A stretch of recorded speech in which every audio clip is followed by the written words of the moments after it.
So Tachas, Lamed Gimel Amid Aleph, about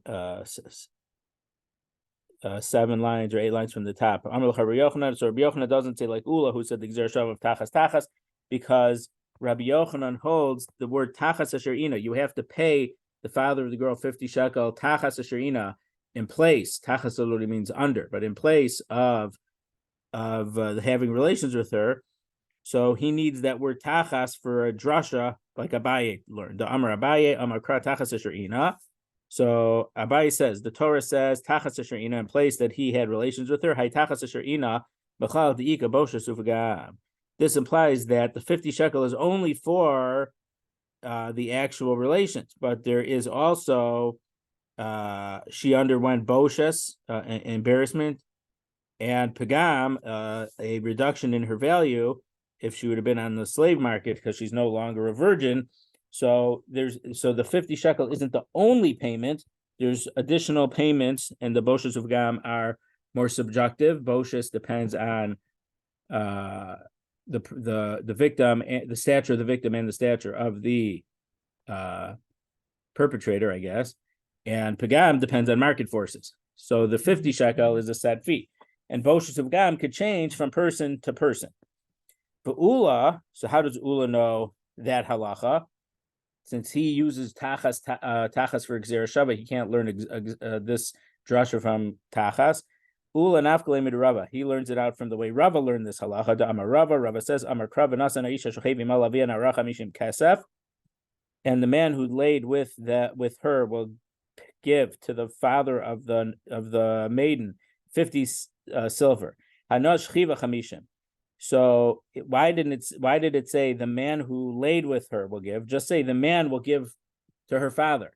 So he learns from the extra word hashochev, who lays with, that the 50 shekel is only in place of the shchiva, but that implies that there's other payments, and those other payments are for her embarrassment and for the reduction in her value had she been on the slave market.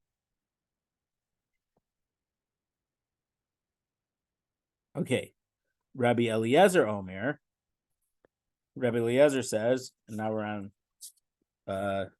33a2 in the art scroll. So how do we know that if Adam Zomamim were talking about it, testifying about a case for monetary payment, how do we know that they have to pay money and they don't receive malchos? Rabbi Eliezer Omer Adam Zomamim Memon Mashalma Mokolo Lakim Mishum Delabene Hasra Ninhu. They pay money and they don't get lashes because they can't receive, or they don't and they can't receive a warning. So meaning if you would have to get a punishment on your body, malchus, or a death penalty, you need a warning. But whenever you do something that you have to pay a monetary payment, you don't need a warning. So since Adam Zomamim don't get warnings, they don't get a physical punishment on their body, so they make a monetary payment. Amar Rava is supporting this. He says, Teda, Nisribuhu Emas. When would we warn them? Nisribu Meikara. If we just give a general warning, even before they testify, Amri Ishtalian, they'll say we forgot it. Nisribu Shas Maisa, if we warn them as they're testifying, or about to testify, partially lo masadek, they will separate and not testify. So if we warn them after they testify, you better not have given us false testimony, because if you did, you'll get kasher zamam, hava. What happened already happened. They can't recant their testimony.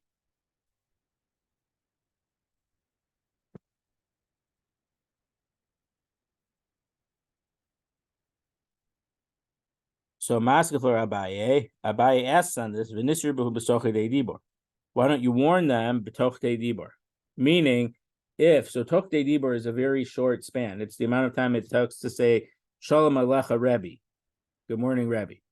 So when they're done with their testimony, you're done. Okay, let's warn you that you can't testify falsely. So then if they immediately say, we retract what we just said, that's considered a retraction. Meaning, when we say things have to be done within Tochtei Dibur, that doesn't mean you have two seconds to say everything. It takes time to describe what you see, and for the Dayanim to ask them questions. So it is a quick time, but within that little gap of Shalom Melacha Rebbe, then you could give them the warning, and then if within that other gap of the basin giving them the warning, or whoever giving them the warning, they retract their testimony, we would say the testimony has been retracted. But past that time, then they can't retract their testimony.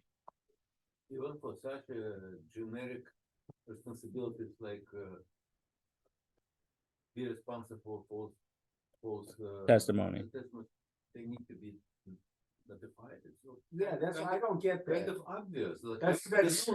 Okay, so what about Shabbos? Should they know that they have to keep Shabbos? Shabbos is also a Seres Dibros, just like that. No, so the halacha is someone. That one commandment has lots of details, so they may not know that particular detail. Giving false testimony is cut and dried. Just like, by the way, I was going to say something, but a few minutes ago,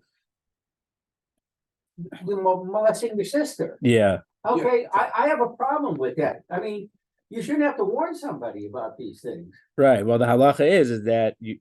She could have warned, by the way. Yes, she could have warned. The halacha is that a victim can't give the warning or the eidim or someone else. It's a Mishnah in Makos or Bryce in Makos. But the thing is that even though, so from a hashkafa level, is that there's a Mishnah in Sota, that someone doesn't, because of the juxtaposition between Sota and Nazir, is that how can people do Avera? And maybe they got too drunk and they did wrong things. So not just an external drunk, but if someone is so focused or something on doing something, whether it's right or wrong, they could forget what's right and what's wrong. So even though it's something they should know, to get in the state of mind to sin, they're obviously forgetting a lot of basic things. They're also forgetting Shavisi Hashem L'Negdi Summit. Hashem is always opposite me, which the Mishnah Berurah or the Mishnah Berurah and the Ber Halacha at the beginning of mentions there's 6 constant mitzvos, and one of them is you have to remember that Hashem is Hashem and there's no God besides Hashem. Those are 2 of the 6. So it's something you always have to think about. So you forgot that. But the thing is, in the passion or the focus, obsession of trying to do the Avera, you can't think clearly. Therefore, you need to be reminded. And so therefore, the Torah won't punish you.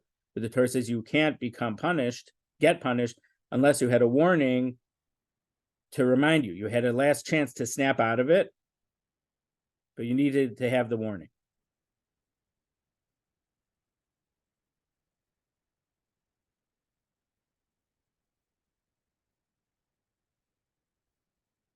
Someone was once their father gave him a bushel of apples or a big package of apples to give to my parents. And on his way driving, he was he was in a car accident. And what did he do? He left his car and he schlepped the apples a few blocks to bring them to my parents. Why? Because he was so focused on that's what his mission was. He said, he ignored the fact that he shouldn't have left the scene of an accident, whether he caused it or whether he wasn't the cause. So proved. I'm not saying from, but the thing is that sometimes people are so obsessed or focused on what they're doing, they forget things that they shouldn't have forget. So the Torah says you don't get punished unless you, unless you're warned right before your act, and you have to react to it and say, oh, yeah, okay, I know that, and I'm going to do this Avera anyway. It's kind of, so the Hasra is actually kind of it's a thing to save the person from not doing the Avera, to try to snap them out of it. But you got an extra ticket or what? Like no, he didn't. Well, I don't know. The serious stuff.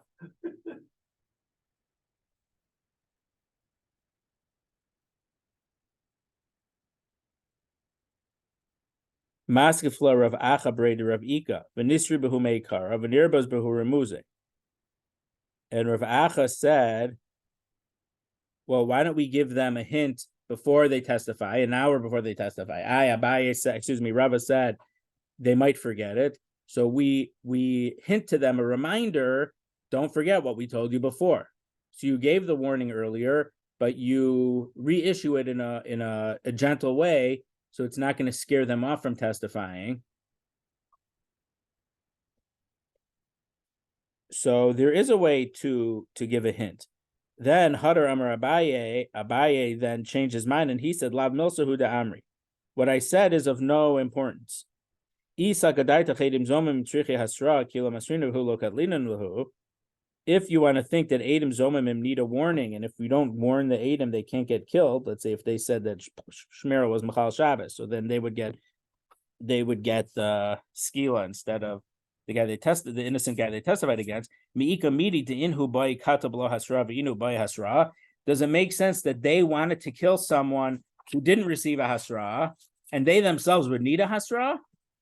Meaning, who did they testify against? Someone who wasn't Machal Shabbos at all. So was that guy was going to get killed based on their testimony without having received a warning. So they themselves need to receive a warning? No. He doesn't say kasher zama, but just like they were going to kill someone innocent without a warning, so we kill them without a warning. What's good for the goose is good for the gander. So Abaye said, yes, it's possible to warn them, but no, Adam Zomimim as a whole sin is different than other sins, and they don't need any warning. Because of this logic. They were going to kill someone who didn't receive the warning, so they get killed without receiving a warning. But like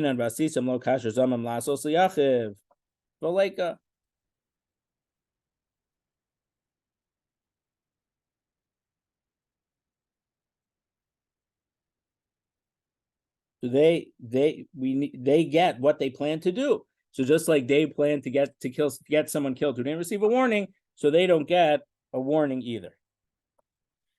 Now we're on 33a3. Maskefla Rav Sama Breder of Yirmiyah. So Rav Sama Breder of Yirmiyah asks, Elamayata ben Grusha ben Chalutza Dolomi Kasher Zamam Kam Misrabili by Hasra. So he asks a good question, because the Gemara at the beginning of Mako says, the Gemara says, how do Adam become Zomimim? If they said that Shmiral's mother, was divorced, so he's really a Chalal, he's not a Kohen, we don't say that this witness gets that these witnesses become non-Kohanim. Rather, they get Malchus. So the Gemara says, well, what's the source? Normally, the source is Kasher Zama. So I think the Gemara says that there's a different pasuk in Shoftim V'Tzikos Tzaddik V'Yirshir Sarasha V'Yamin Hakos Arasha.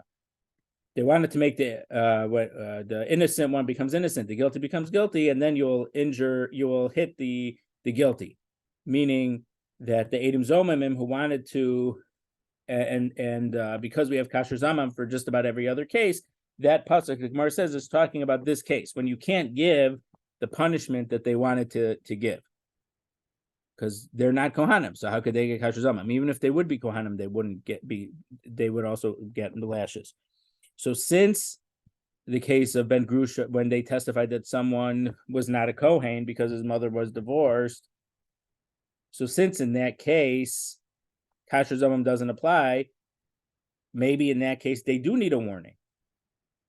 Because Abaye's statement was, oh, Kasher Zamam, they get what they wanted to give. Well, since they wanted to get someone punished without a warning, and it works like Kasher Zamam, but for this case, when they said that someone wasn't a Kohen, so that the lashes they get is not because of Kasher Zamam, maybe they would need a warning. So Amar Kra, so the Gemara answers, the pasuk says, Mishpat echad yelachem, Mishpat hashava l'kolchem.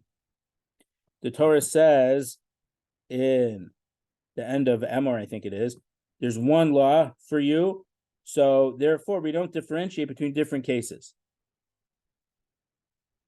So even though it's true that particular case is different than 99% of the other cases of false witnesses, but because in 99 cases we follow Kasher Zamam, so even in this 1% of case where we don't follow Kasher Zamam, the same idea is there, and they do not need to be warned.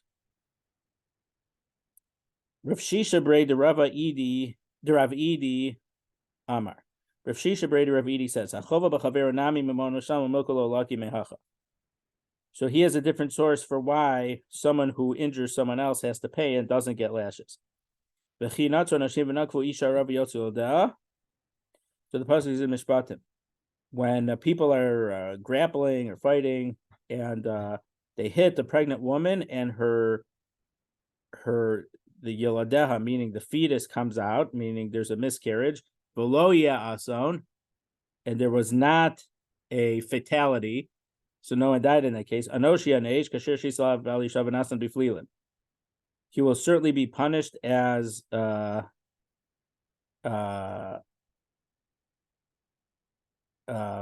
the husband of the woman, and it will give beflilim, basically means according to what the Beis Din decides. But then the next pasuk says v'im asoni, if there was a fatality, so meaning if the woman got killed when she got hit. So besides for her getting killed, her baby was also killed. So 2 lives were killed, her and the unborn baby. But in that case, they don't have to pay the value of the baby. They will get ayin tachas ayin, nefesh tachas nefesh, an eye for an eye, a soul for a soul, a tooth for a tooth. Well, in that case, if there is a fatality, they get the death penalty.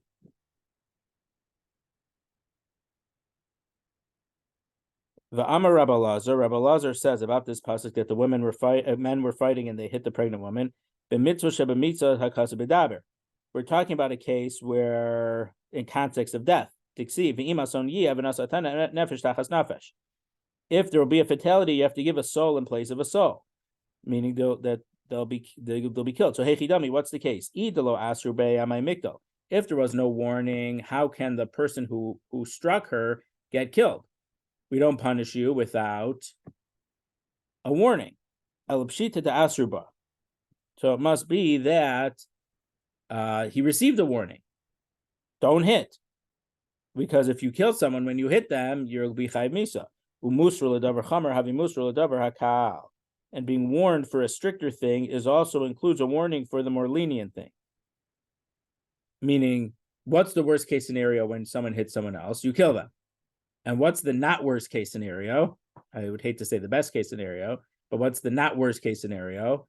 They get injured. They don't get killed, but they get injured. And a not worst case scenario is that it's an injury and they recover very quickly. So it's not the worst case scenario, but we would rather not have it. So even though they said don't hit someone, if you kill someone, you're chayv misa. And they say, okay, I don't care, I'm going to hit anyway. And then they hit her and they caused her to have a miscarriage, but they didn't kill her. So the warning that they said for killing ended up being an injury because they didn't kill the woman or anyone else in that group. So it's considered that they v'amar achmana, and the pasuk says v'lo ya'ason anoshi yanesh. If there will not be a fatality, they will get punished.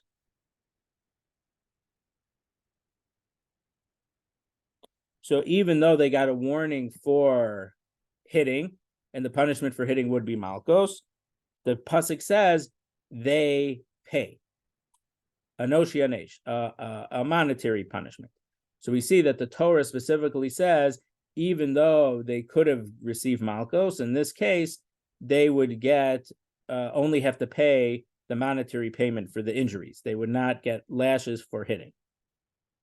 Ravashi asked, how do we know that warning for the stricter thing, which in this case was death, makes it included as if you're warned for the more lenient thing also? In this case, is only lashes for injuring someone. How do we know that death is stricter? I have an interesting thing coming up here on Lamed Gimel Lamed Beis. Dilma Malkos Chamor. Maybe lashes is worse than death. How could lashes be worse than death? The Amar Rav says,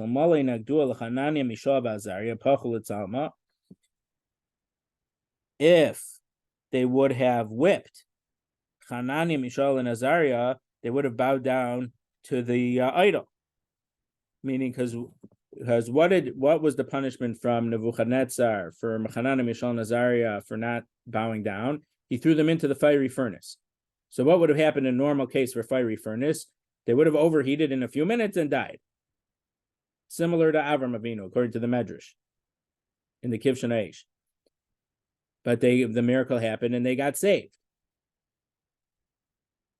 So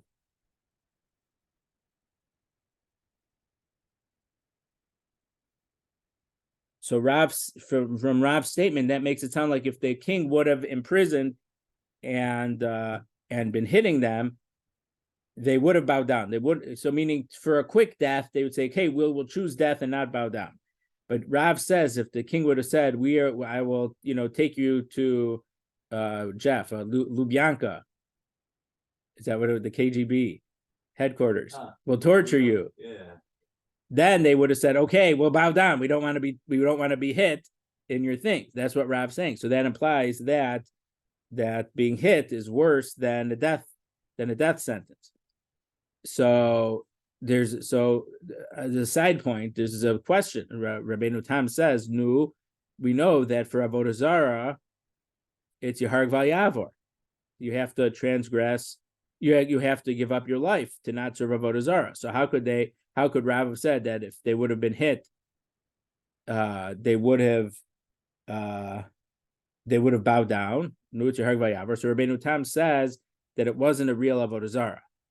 It was maybe some big thing, maybe a big statue of the king to show your dedication to the king, but it wasn't like Lahavdal Haman, that how you're bowing down. Haman was making himself into a god. The statue wasn't a statue for Avodah Zarah, it was a statue to honor the king or something. So therefore, it wasn't real Avodah Zarah, so they could have done it. However, the Shita Megubetzes brings an opinion from the Kutresim that Rabbi Bleich in the medical ethic books mentions in a few places. The Kutresim says that torture is worse than death, because if you get killed, they're going to kill you. If they torture you first, that's a long process. So when you have an obligation to give your life up, they say if you're going to kill you or do the Avera, worship of Avodah Zarah, or will kill you, you could say kill. But worship of Avodah Zarah will torture you. Torture is much worse. You don't have an obligation to give yourself up for torture, and you could do the Avodah Zarah rather than suffer torture, which is worse than death, according to the Kutresim and the Shita Megubetzes. Amrle Rav Sama breder Rav Asi le Rav Ashi. Rav Sama, the son of Rav Asi, said to Rav Ashi, "Va'amri la Rav Sama breder Rav Ashi le Rav Ashi." Or some say Rav Sama, the son of Rav Ashi, asked his father Rav Ashi, "V'lo shani lach ben hakashi yesh b'kitzva l'akasha ein b'kitzva." Well, why don't you just answer that there's two types of being hit? Meaning, when you know you're getting 39 malchus, you know it's done. But if the king is gonna say, "Okay, gonna give you over to his punishment people," you don't know when it's gonna end. So that type of thing, for that, Hanana, Mishael, and Azariah, they would have been allowed to worship the idol and not give themselves up for hitting without end. So regular malchus is not worse than death, because regular malchus, you know how many malchus you're getting. But if the KGB grabs you, you don't know what they're going to do to you. So that's considered worse than death. Maskith Rav Yaakov in Nahar Pakod. Rav Yaakov from Nahar Pakod asked against it also. Hanich l'Rabbanan da'amri nefesh mamish. Your argument is good according to the Rabbanan that says that if there was a fatality, you have to give a nefesh, means your literal soul, that you get killed for it. El Rabbi da'amar mamon. But according to Rabbi, that in that case, the person who killed the pregnant woman only has to pay money by ikal meimar. In that case, there is only a monetary punishment. So who cares about we don't need to have had the warning. So you can't learn that out to any other case of when there is lashes, because in this case, according to Rebbe, there is no obligation of lashes. It's only a monetary payment. So Ella Amar Rav Yaakov min Nahar Pakod Mishmei de Rava. So rather Rav Yaakov from Nahar Pakod. No, it must be that the city was called Nahar Pakod because the Pakod River, I assume, went through that city, or started in the city or ended in the city. Because normally, if the place was on the beginning, was in the middle of the river, why would they name a place after the middle of the river? But the Chicago River, it starts in Chicago, so it gets to be called Chicago. It's not called the Skokie River when it flows through Skokie, right? Yeah, it is. The Skokie branch. And anyway, that's not the natural river. That's because the Army Corps of Engineers dug it. So they dug it so they can call it whatever they want. But most rivers aren't man-made, especially in the time of the Gemara. Elam Rav Yaakov in Harpakon Mishmei the Rabbi. Rav Yaakov from the Harpakot's in the name of Rabbi Mehacha, the source that when there's lashes and monetary payment, you make the monetary payment. Is if people were fighting and one hit the other. So if the guy got up and is able to walk outside on his own strength, then the one who hits him is clean or innocent. Meaning, if he hit someone but he didn't kill him, then the guy who hit him has to pay.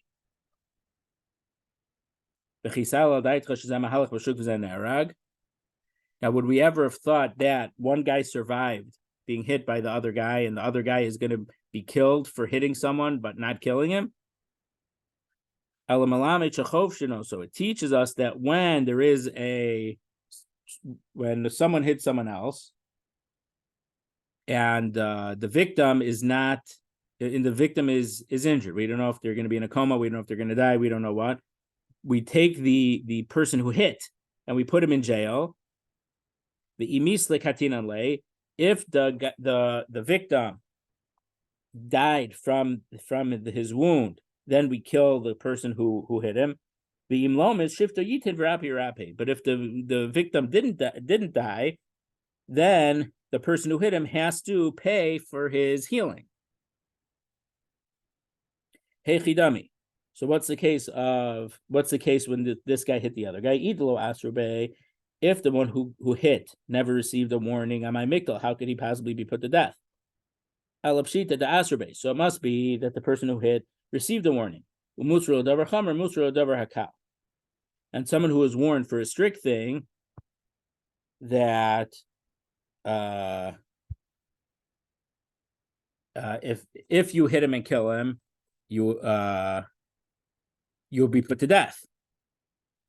And they don't have to say that if you hit someone and don't kill him, you're liable to lashes.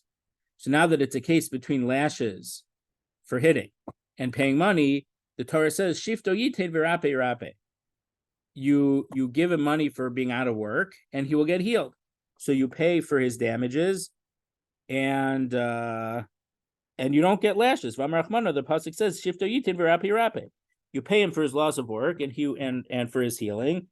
So we see that when there's lashes for hitting and a monetary payment for his injuries, you only pay monetary payment for injuries. Maskal for Rav Ashi asked on this. How do we know that someone who's warned for the worst case scenario, if you hit him and kill him, you get killed? Having Musar Davar Kal is considered that you're also warning for the lenient case, the not worst case scenario. If you injure him, you would get malchus. Maybe that's not true. And even if you do consider that warning for the stricter thing is considered a warning for the more lenient thing, how do we know that death is the stricter thing? Dilma malchus chamor, maybe the lashes are stricter, are worse. The Amarav, as Rav says, if the punishment for Chanana Mishal Nazaria was to be hit, they would have bowed down. So it's the same question we asked before. How do we know that death is worse? From what Rav's saying, it sounds like being hit is worse than being killed. So the torture is not allowed in by Jewish, right? Torture is not allowed, but this was Nebuchadnezzar. The Babylonian king was gonna. He said you have to bow down to this. If not, your punishment is being put in the fiery furnace. Right. So we're not saying that torture. You're right. We don't torture in Jewish law. It's a bit of a shaila. It's a bit of a shaila if you capture a terrorist. can you torture him to find out if they have something planned to save more Jews? I think Ali spoke about that a few times.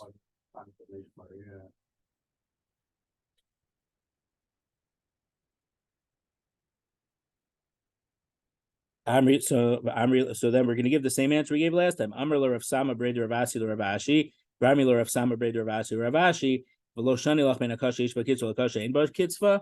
You can't compare getting 39 lashes compared to a king saying, if you don't listen to me, I'm going to you're going to go into my gulag. Because then you don't know how much they're going to hit you. So that's much worse. That's a fate worse than death. But lashes from the Torah is not worse than death because you know what you're going to get. There is an end to it. Masifler of Murray asked on this. How do we know that we're talking about when someone hits someone else intentionally? And when it says that if the victim is able to walk around and, get better, the person is innocent, meaning he's innocent from a death penalty. Dilma b'shogeg v'nika migalos. Maybe this is talking about a case where he killed someone b'shogeg accidentally. He was chopping wood, and the axe head went flying off and killed someone. And maybe it's talking about a case where you'd go to galus. And obviously, when you kill someone accidentally, there is no warning. Actually, this week's parsha Maseh was one of the two parshas where we learn about the laws of galus. So maybe it's only about a case of accidental thing. So obviously there was no warning that you would give to someone for an accidental death because it's accidental. You can't say someone, "Oh, don't climb that ladder," because if you're climbing down and the rung breaks and you kill someone, you go to galus. It's if too many things happen, it's you don't obviously you don't have to give a sokasha. So that's a good case, a good question on it. I don't know.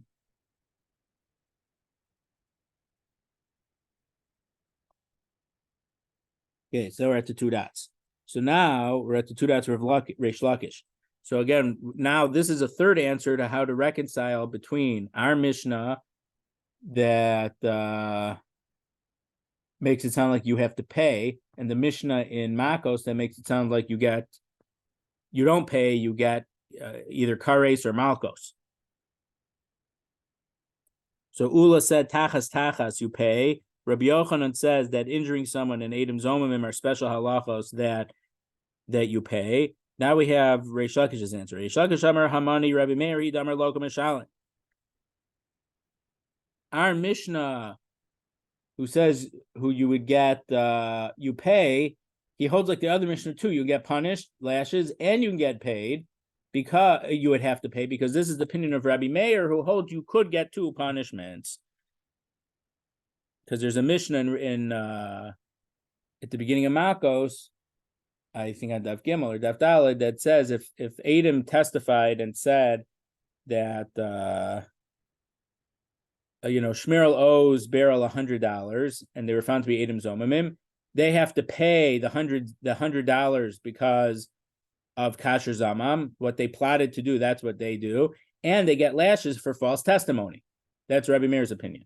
So Reish Lakish says our Mishnah could be Rabbi Meir, and that's why. So it's not contradicting the Mishnah in Makos. So you can get that punishment, or in this case, remember, this is achoso, your sister, so it's a kares. But there's an opinion if you get warned for a kares opinion that you'll get malchus, you can get malchus, and you have to pay the money for the nara, the fine of 50 shekel. So that's how he reconciles, because it's Rabbi Meir's opinion that you can get two punishments. Rabbi Meir afilu bitonami. So if it's Rabbi Meir, how come the Mishnah only says your sister? What if it would be your daughter? Now, for daughter, it's not a kares punishment. It's based in death. So Rabbi Meir lokum mishalim islay meisum shaim leislay. And if you want to say that Rabbi Meir holds you can get lashes and pay, but you can't get a death penalty and a monetary punishment. Velo, he doesn't hold that way. But we learned in the Brisa. Ganav v'tavach b'Shabbos. Okay, so the halacha is that if you steal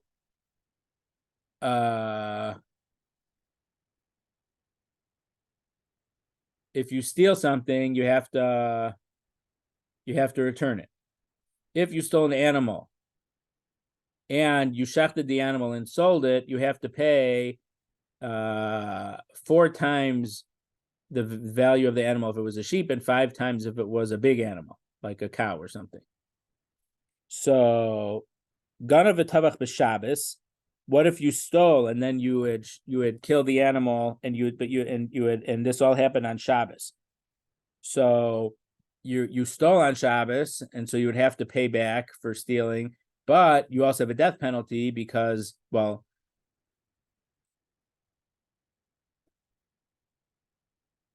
when we mentioned it 2 weeks ago, that was carrying a wallet outside on Shabbos, but here leading the animal, it's not, you're not carrying the animal necessarily, so you're not carrying on Shabbos, but shechting on Shabbos is a malacha.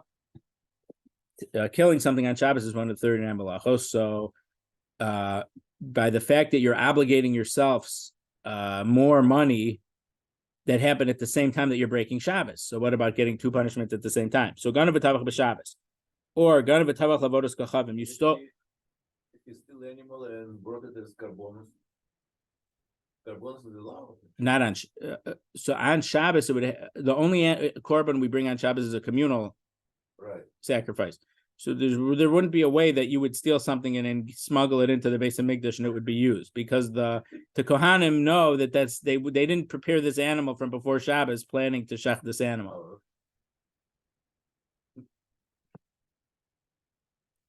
You stole it and then you shechted it for as a korban for an avodah zarah. So avodah zarah is a death penalty. So this doesn't have to be on Shabbos. So in the act of getting a death penalty, you killed his sheep or his goat, whatever, and now you owe him more money for that. Or you stole an ox that the based in Paskin was going to be put to death, and you shechted it. Rabbi Meir. Rabbi Meir himself holds that in those cases you have to pay the extra fine 4 or 5 times, depending if it's a small animal or a big animal, even though you get a death penalty. So Rabbi Meir's opinion is that not just it's explicit in Makos that you could get lashes and a monetary payment. And from this Mishnah, which is, where is this Mishnah? It's right here. The Bryce is here. It's not from anywhere else. Even when you do something, you get a death penalty and a monetary payment, you get both punishments. That's interesting. The Chachamim potrin and the Chachamim exempt you from paying because you're getting a death penalty. So even if it's so, in the case of achos, so there's some cases of incest that the punishment is kares, and for that there's an opinion. It's a 3-way machlokas tanaim, but there's an opinion that if you got warned and you'll get malchus for it, you'll get lashes instead of kares. But for certain types of incest that the punishment is based in death, you can't get lashes in place of death by based in. So that's why the Gemara asked Bito. So that's worse than sister. Daughter is worse than sister. So Misa's based in as opposed to Kares. Yeah, I didn't mean to cut you off. I just wanted to finish that. If somebody sentenced to death penalty and payment, Yeah. and he doesn't have money, what happens then? They wait until they can't execute him because he's not going to be able to pay. So I don't know about death penalty, but if someone couldn't pay, what would they do to him? Then they would sell him as an Eved Ivri. And with the money that they'll get for being sold as a Jewish slave, they'll make restitution to the victim, and then he has to do his slavery to pay off his debt. I don't know. Someone must discuss it, but I have not come across someone who discussed your question. But I understand your question. The question that I can't think of is not the same question. I believe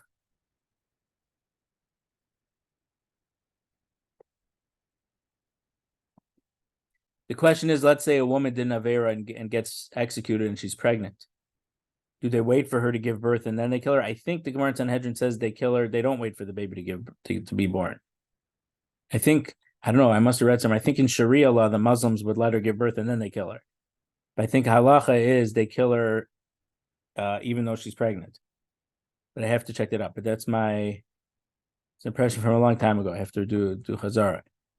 So in that case, I mean, I don't think that they would say let him be sold as an Eved Ivri and he'll be a slave for 6 years, and then we'll kill him after the 6 years. So what Rabbi Meir would hold about that, I don't know. It's an interesting question. Yes, I don't know the answer.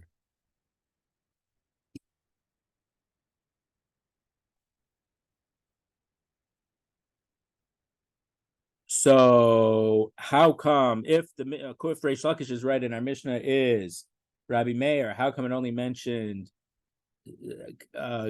cases where the death penalty is kares? How come it didn't even mention incest cases where the death penalty is a death by the Beis Din? Hayid Marallah, but we learned about that Mishnah. Amar Rabbi Yaakov, Amar Rabbi Yochanan, Amri la Amar Rabbi Yirmiyah, Amar Rabbi Shimon ben Lakish, Rabbi Avin, Rabbi Ila, V'chol Rabbi Shmeid, Rabbi Yochanan, Amri, Rabbi Avin, Rabbi Ilai, and all the group said in the name of Rabbi Yochanan, B'tovech ayidei acher. Rabbi Meir only said this halacha when you stole it, but someone else was the one who did the shechita.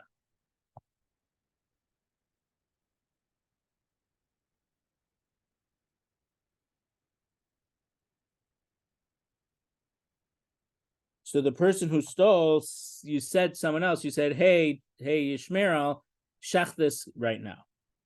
So then Gemara says, so one person is doing the Avera. So Shmerel is the one who's shechting it, and Beryl, the Ganav, is gonna get put to death for Chil Shabbos. How could he be chayev for Shabbos or for Avodah Zarah if someone else was the one who actually did the shechita?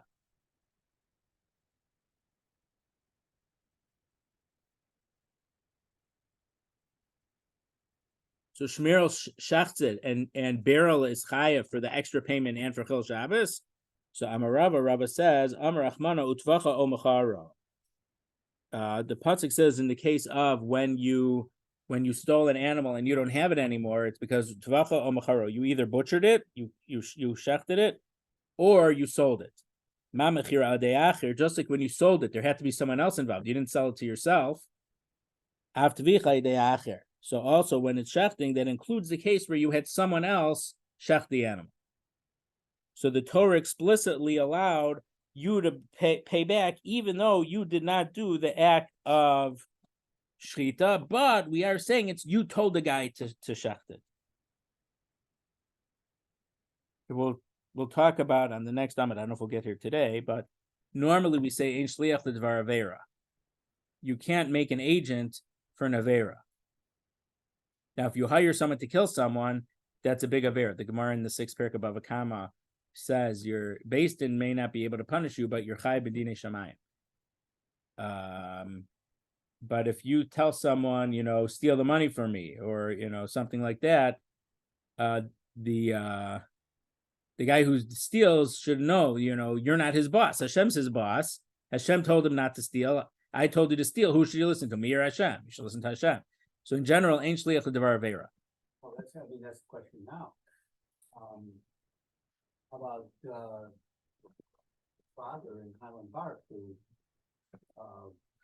allowed his kid to get guns or bought the kid guns? So in that case, he didn't tell the kid. He didn't say shoot these people for me. No. So did he? He enabled it, but he wouldn't be considered a murderer. Right. He did wrong things, but he wouldn't be considered a murderer. We're talking about a case where let's say murder for hire. Yeah. Yeah, he's in court. Right. They fight. They charge the father for lying or buying the guns for the son. Yeah. So he's not a murderer, but in legal they might be very strict accessory for a crime. So in halach, but what we're talking about here, ain't shliach l'dvar avera would say, I tell you or I pay you, do this avera for me. So the person who sent him isn't considered a sinner because the guy should have said no. He knows halacha isn't. Except the case of for murder for hire, you have a certain liability, but not by court, but in the heavenly in Dinei Shamayim. Devei Rabbi Shmuel Tana, Rabbi Shmuel taught it a different way. Now we're 33b4. Oh, l'rabos es shliach. So this is a famous thing. How do we know that shlichus works? The Gemara in Kedushin at the beginning of the second chapter says, what is the source that agency works? So in this pasuk, utvacho o macharo, the word o, or, includes a shliach. Actually, it's not from this pasuk. I think it's from I thought it was learned from Truma.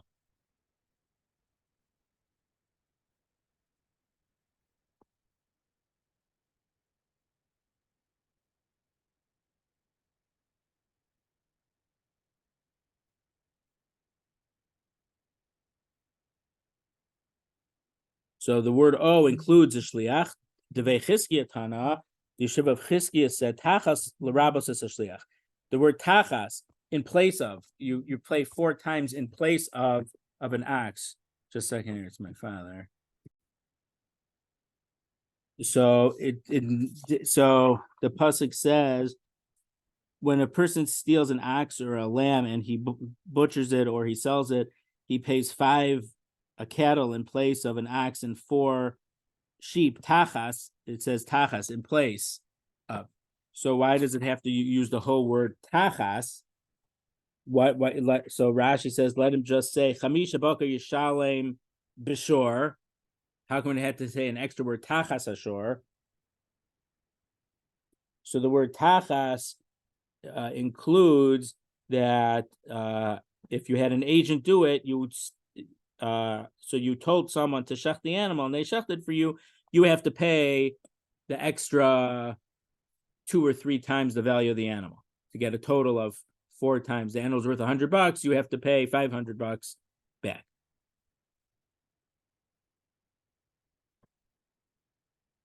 Maskefler Marzutra asks, Miika midi di ilu avad ihulo machayev avad shliach machayev. Could there be something where if you do it, you're exempt, but if your agent does it, you're liable? Meaning, if you would have stolen it on Shabbos and shachted it on Shabbos, you couldn't be liable because you would have a death penalty from Shemayim and a monetary payment. So he answered is that you weren't the one who shachted it. So you're but it doesn't make sense. You're the one who's telling him to do it.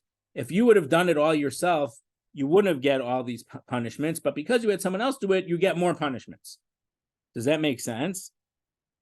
So the Gemara says, well, no. If you would have done the avera, you would have been liable. Except, and this is the first time we have this phrase in the Gemara, even though that's the theme we've been talking about. And the Rishonim use this phrase all the time. Kamle b'rabmine. So he gets the bigger punishment.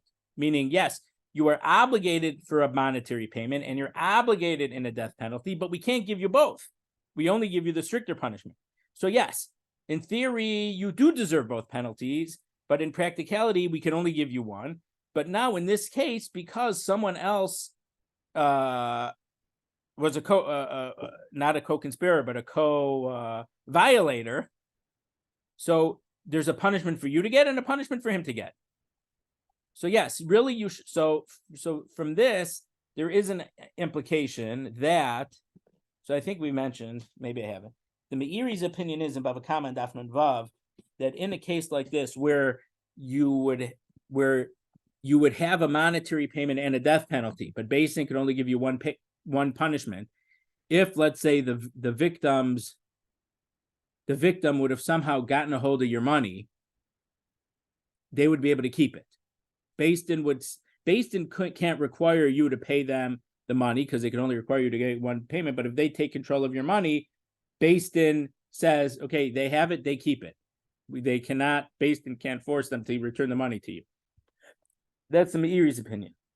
The Amshel Shlomo, who was a very early Achron, who's right like the generation after the Shulchan Aruch, so he's not a Rishon, but a very early Achron, he holds that since Beis Din can't obligate you to pay money, in this case, if the victim or the victim's family would have somehow gotten a hold of your money, the Beis Din has to make them return it.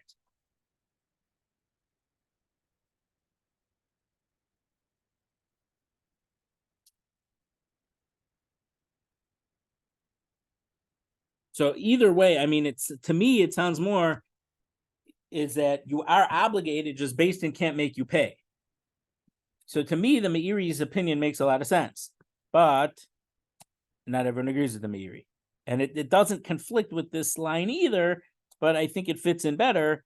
It was like the Meiri, but the Yam Shel Shlomo's opinion can fit in with this language also. But then the Gemara asks, but if we're talking about a case where someone else is the one who shechs the animal for on Shabbos or for Avodah Zarah, my tamei d'Rabbanan lepatri.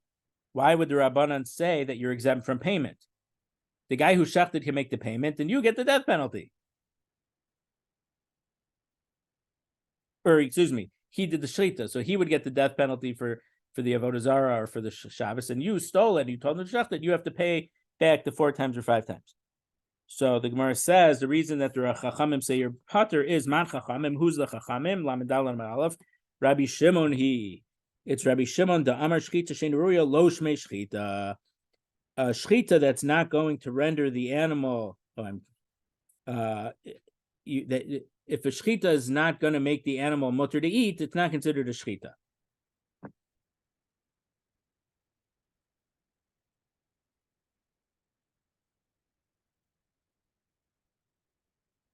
So therefore, this animal that was this stolen animal, you couldn't eat the animal after you shechted it because it wasn't a proper shechita, because it was done on Shabbos, whatever.